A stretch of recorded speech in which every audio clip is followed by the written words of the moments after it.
ఒక titling act అని పెట్టి ఇటు రైతుల నుంచి కానీ అటు టౌన్లో కానీ ఎక్కడైనా సరే భూమిని లాక్కునే ఒక పథకాన్ని రచించినటువంటి జగన్మోహన్ రెడ్డి గారి అప్పటి ఉన్న ప్రభుత్వంలో దాన్ని అసలు మనం ఏదైనా చిన్న వివాదం వచ్చినా సరే కోర్టులకు వెళ్ళడానికి లేకుండా మధ్యవర్తుల ద్వారానే మేము చెప్పిందే చేయాలనే ఒక నిరంకుశత పాలన చేసినటువంటి జగన్మోహన్ రెడ్డి గారికి ఆ రోజు మరి జనంలో మరి పాదయాత్ర చేసినప్పుడు పవన్ కళ్యాణ్ గారు కానీ అదేవిధంగా చంద్రబాబు నాయుడు గారు కానీ ఫస్ట్ సంతకం ల్యాండ్ టైటిలింగ్ యాక్ట్ రద్దు చేస్తానో చేశారు.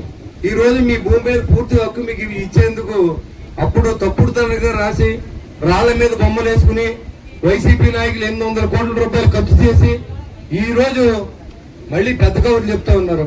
ఈ గ్రామాన్ని వచ్చేటప్పటికి 519 ఖాతాలు ఉంటే 369 ఖాతాలకి పాస్బుక్లు ఈ రోజు ఇవ్వబోతా ఉన్నాం. ఇంకా 150 జాయింట్ సర్వే చేయవలసిన అవసరం ఉంది. అంటే 10 20 సెంట్లు వాళ్ళ పొలంలో ఉండి అదేవిధంగా భూమి యొక్క ఒకరి దగ్గర ఉండి అవన్నీ కూడా మీకు ఎవరికీ సంబంధం లేకుండా ప్రభుత్వం సర్వే చేసి ఇద్దరిని కూర్చోబెట్టి పెద్దల సమక్షంలో చెక్ చేసి వాటిని కూడా పాస్బుక్లు ఇచ్చి చెప్పారు ప్రభుత్వం. మన కూటమి ప్రభుత్వం చంద్రబాబు నాయుడు గారి యొక్క ప్రభుత్వం అని కూడా మీకు తెలియజేస్తా ఉన్నా. ఆ రోజు మరి గడిచిన 5 సంవత్సరాలు మరి ఇక్కడున్న ఎస్సీ సోదరులు నేను ఒకటి అడుగుతా ఉన్నా. గణాంకాలన్నీ మీకు చెప్పారు. బాబురాజు గారికి ఎన్ని ఓట్లు వచ్చినాయి, ఈలాని గారికి ఎన్ని ఓట్లు వచ్చినాయి, నాకు ఎన్ని ఓట్లు వచ్చినాయి, కుర్చోచరణ్ గారికి ఎన్ని ఓట్లు వచ్చినాయి తెలుసు. మీరు 700 ఓట్ల మెజార్టీతో నెగ్గిస్తే 5 సంవత్సరాల పాటు ఎస్సీ ఏరియాలో కన్నెత్తి కూడా చూడకుండా ఎస్సీ ఎస్టీ సప్లైలో నిధులు కూడా వాడేసి విదేశీ అంబేద్కర్ విద్యను రద్దు చేసినటువంటి జగన్మోహన్ రెడ్డి కూడా మీరు ఎందుకు ఉన్నారో ఒకసారి ఆలోచించవలసింది కోరుతున్నారు. మొన్న కూడా ఇంత గాలిలో కూడా 24 ఓట్ల మెజార్టీ అంటే అసలు మెజార్టీ కాదు. గత 5 సంవత్సరాలు పెద్ద చెత్త పరిపాలన చూసిన తర్వాత కూడా ఇంకా మీరు ఇంకా అదే మాయలో ఉంటే మనల్ని ఎవరో కాపాడలేరని కూడా మీకు తెలియజేస్తాను. నేను చూశాను. ఎందుకంటే ఇదే బాబురాజు గారు ఇక్కడ ఇంతకుముందు పెద్ద మనుషులు మాట్లాడారు. గత ఎమ్మెల్యేలు ఏం చేశారో మీకు తెలుసు. బాబురాజు గారు జడ్పీ చైర్మన్ గా ఉండగా నాకు తెలిసి ప్రతి కార్యక్రమానికి నాకు ఇచ్చి గౌరవం, నేను ఆయనకి ఇచ్చి గౌరవం ఆయనకి తెలుసు. వచ్చాను ఇప్పుడు ఇక్కడ ఆయన అండర్ గ్రౌండ్ డ్రైనేజ్ చేయించిన విషయంలో కానీ అదేవిధంగా సిమెంట్ రోడ్ల విషయంలో కానీ బోరు విషయంలో కానీ మంచినీటి పైప్ లైన్ విషయంలో కానీ పశువులు డాక్టర్ షెడ్ విషయంలో కానీ 100% మరుగుదొడ్ల విషయంలో కానీ ఇంకంతకంటే ఏ జడ్పీ చైర్మన్ ఏ రాజకీయ నాయకుడు ఏ పార్టీ కూడా చేయదు. అప్పుడు ఎమ్మెల్యే ఎవరు ఉన్నప్పుడు కూడా అప్పుడు బాబురాజు గారు మిమ్మల్ని అందరినీ కన్నబిడ్డల్లో చూసుకుని ఈ ప్రాంతాన్ని పరిపాలిస్తే అదే 2024 సంవత్సరంలో 2019 సంవత్సరంలో తెలుగుదేశం పార్టీని చెత్త కింద ఓడించింది. అంత అవసరమే వచ్చిందని అడుగుతున్నా.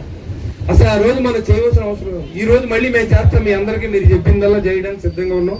మీరు అడిగిన వర్క్లు అండర్ ఏ అయితే ఉన్నాయో అన్ని పనులు కూడా 2 సంవత్సరాల్లో పూర్తి చేస్తాం.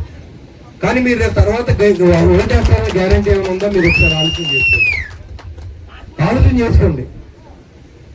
అలాంటి పరిస్థితి నుంచి మనందరూ కూడా ఒక దుర్మార్గుడు, ఒక మోసగాడు 18 ఏళ్ళు జైలు శిక్ష అనిపించిన వ్యక్తిని గెలిపిస్తే రాష్ట్రాన్ని అంధకారంలో దాన్ని ఎట్టి వెళ్తే ఈ రోజు చంద్రబాబు నాయుడు నాయకత్వంలో ఆయన అనుభవంతో పవన్ కళ్యాణ్ గారు ఇవాళ బీజేపీ జనసేన టీడీపీ కలవడానికి కారణం అయ్యి ఈ రాష్ట్రాన్ని అభివృద్ధి దిశలో పరిగెడుతూ ఉంటే చంద్రబాబు నాయుడు గారు 75 సంవత్సరాలు 76 సంవత్సరాల వయసులో అమ్మనే వాళ్ళని తిట్టినటువంటి కులాన్ని తిట్టినటువంటి ఒక పెద్ద మనిషికి మళ్ళీ జైలుకి వెళ్తే తీసుకొచ్చి బయటికి బోల్దండలు వేయడం ఎంతవరకు కరెక్ట్ అని చెప్తున్నాను.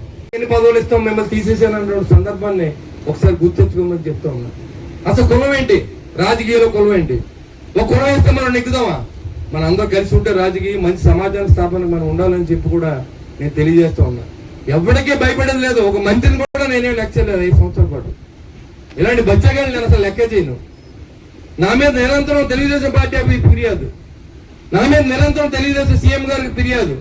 నేను ఏ తెలుగుదేశం నాయకుడి కన్నా అన్యాయం చేశానని చెప్తే ఇప్పుడు రిజిగ్నేషన్ బాబురాజు గారి చేతిలో పెట్టి నేను వెళ్ళిపోతాను. కానీ లేనిపోయిన మాటలంటే మాత్రం చూస్తా ఊరికి మనస్తత్వం మాత్రం కాదని మళ్ళీ నేను హెచ్చరిస్తా ఉన్నాను. నేను మట్టమ్మేనా? ప్రమాణితం చేసి చెప్పానండి. నేను ఇసుకమ్మేనా? ఈ ప్రాంతంలో ఇంకా వైసీపీ నాయకులు అమ్ముకున్నారు. ఇక్కడ ఇంకా నేను ఎప్పుడు అలాంటి దాంట్లోకి వెళ్ళా. డెవలప్మెంట్ ఒకటే చూసా, అభివృద్ధి ఒకటే చూసా. నన్ను గెలిపించారు, మీకు సేవ చేయాలనే ఉద్దేశంతో పనిచేస్తా ఉన్నారు. కానీ మీరు ఏం చేస్తా ఉన్నారు? ఇప్పుడు ఎక్కడ అభివృద్ధి జరిగిపోతే మళ్ళీ నెగ్గుతాడేమో. నేను ఉంటానో లేదో తెలియదు. 2065 సంవత్సరాలు నాకు 60 సంవత్సరాలు 2029 నా లైఫ్ నాకు తెలుసా? ఎంతమంది కుర్రోళ్ళు మన ముందు చనిపోతున్నారు. నేను కుళ్ళు రాజకీయం చేయను, ఏది ఉంటే అదే మాట్లాడతాం. కానీ ఎందుకు ఇంత అక్కసి ఎందుకన్నా? 2019లో 14 ఎలక్షన్ చేశాను, నా ఆస్తి పోగొట్టుకున్నాను. 19లో ఎలక్షన్ చేశాను, నా డబ్బు పోగొట్టుకున్నాను. 24లో ఎలక్షన్ చేశాను, నా డబ్బునే ఖర్చు పెట్టుకున్నాను. నేను ఎవరు ద్రోహం చేశాను? ఎవరైనా రూపాయి అడిగాను? ఇక్కడ పందిట్లో ఉన్న వాళ్ళని అడుగుతూ ఉన్నాను. ఎవరైనా ఎమ్మెల్యే దగ్గరికి వెళ్తే పదవి లేదంటారు. ఎమ్మెల్యే దగ్గరికి వెళ్ళకపోతే పని వస్తే ఎవరి దగ్గరికి వెళ్తారు? వెళ్ళొద్దంటే మీరెవరు? ఒక మంత్రి వస్తే మీరు వెళ్ళొద్దని చెప్పి నియంత్రించే పరిస్థితి కాన్స్టిట్యూషన్ కనపడితే ఎవరిని ఉపేక్షించలేదు. ఎవరు ఇదివరకు ఉన్న ఎమ్మెల్యేలు ఉన్నారు కదా, తెలుగుదేశం ఎమ్మెల్యేలు. గోపాలపురం కొబ్బరి కొట్టు, గోపాలపురంలో జనసేన నువ్వు ఇంపార్టెన్స్ ఇయ్యి, తణుకులో నువ్వు ఓపెనింగ్ చేయించు.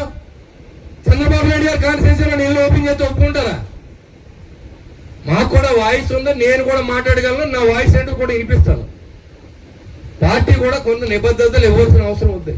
మీరు పదవులు ఇచ్చుకోండి, కానీ ఎదురోళ్ళు గౌరవించండి. నేను తెలుగుదేశం వేరన్నానా? ఎప్పుడైనా ఇక్కడ ఎవరైనా చెప్పొచ్చు నేను ఎప్పుడైనా వేరన్నానా?